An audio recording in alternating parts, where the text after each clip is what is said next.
今天我们来到了亚特兰大的农村啊，这是典型的农村，现在看不到几个人。然后这个地方我们要去参观一个华人，据说是一位教授在这边搞了一个农场。我们领略一下在美国的农村生活是不是你想要的那种生活。很多人到美国来，看到美国的地很便宜，特别是农村的地，所以很多人都有一种做地主的欲望。这美国的农村看上去跟中国的农村还是不一样，这边的地好平整。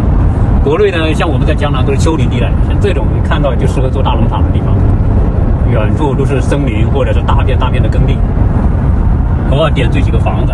所以国内的人来到这种环境，偶尔体验一下，我觉得感觉肯定是不错的。你想想，这个到处是绿油油的环境，是吧？包括种植啊，包括这个养的这个牧场啊，养的牛啊，养的马呀，偶尔看一看还是不错的。很多华人到了美国之后，都会萌生一个梦想，就是要做农场主。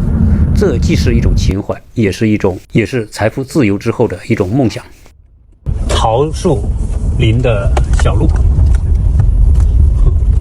他说一直往里开，他这个有多少亩啊？有61亩，61亩大概360中国亩吧。他说里面有4000棵桃树。现在桃子到了丰收的季节，由于桃子太多，现在它不摘掉呢，也会浪费掉，所以现在就开放大家来这里摘桃子。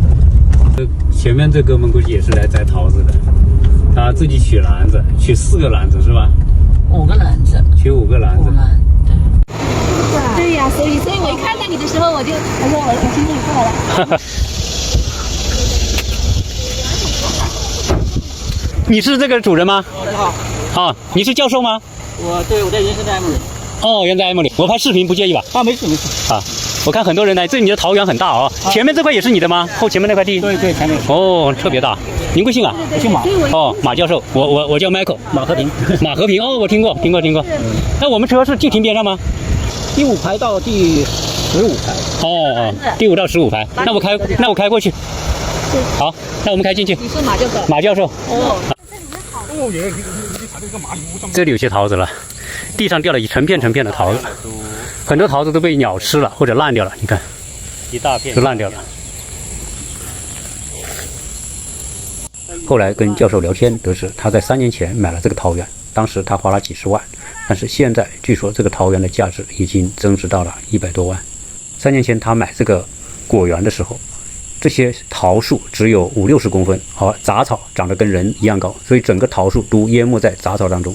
他买完之后花了大量的时间精力把杂草除掉，这些桃树才慢慢长起来。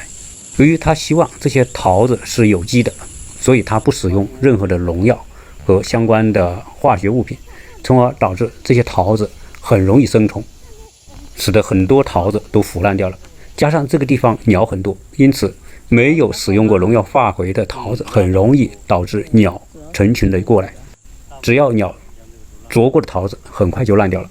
但是我们倒是很乐意来摘这种桃子，因为我知道在美国很多的果树农场都会使用农药和化肥来提高它的出产率。当我们走进美国的那些大超市，你看到那些桃子，特别是佐治亚州作为一个桃子之州，很多商场卖的桃子又大又漂亮，但是那些一定会用到农药化肥的。所以要做有机农场是需要情怀和信念的。看看收获，哇塞，好新鲜的桃子耶！对。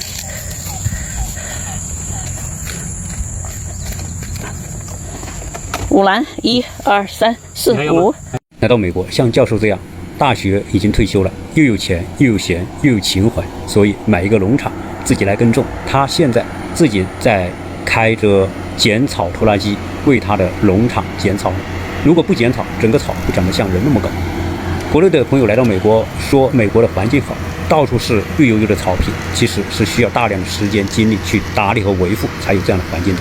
很多华人都有想在美国做农场主的愿望或者是梦想。而教授所做的事情就是让梦想照进了现实。请关注鸟叔看世界，下一期将有一个对教授的采访。